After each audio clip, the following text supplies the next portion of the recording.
Why do many Stephen King movie adaptations fail? The author has one theory. Stephen King's books have enjoyed countless movie and TV adaptations over the years, but not all of them are winners. Sure, there's Shawshank Redemption and Misery, but there's also the recent First Starter remake, or whatever that 2017 Dark Tower film was. When a new King adaptation is announced, there's no guarantee that it'll be worth the watch.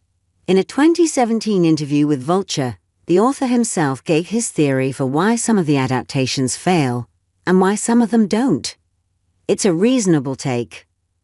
My personal favorite of Stephen King adaptations is Brian De Palma's Carrie, a film that sticks to the book faithfully, from both a plot and thematic perspective.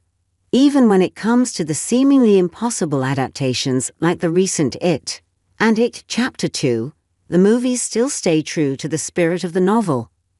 We get the book's meditations on the cruelty and fun of childhood in the first movie, as well as the book's nostalgic adult perspective in Chapter 2.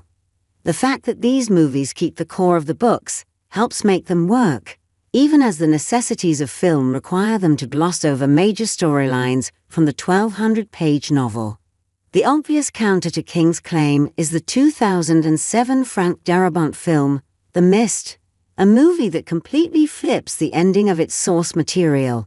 Whereas King ends the novella on a hopeful note, Darabont ends the story with the most soul-crushing twist ending of all time.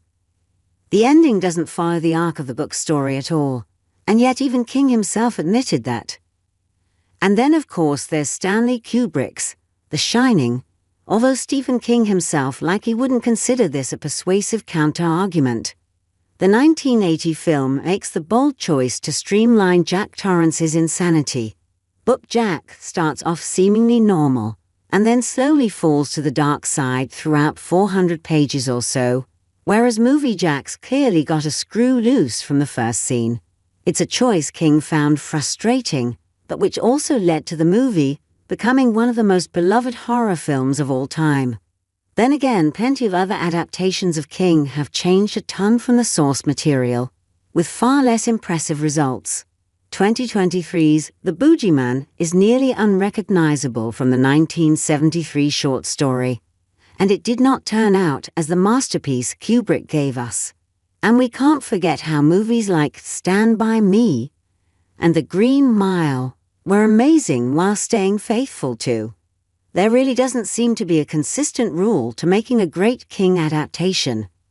The only clear takeaway is that the most impressive ones were directed by all-time greats like Darabont, De Palma, and most recently Mike Flanagan. Change things up dramatically or don't, but as long as there are talented directors and writers at the wheel, every King story has a chance at Hollywood success.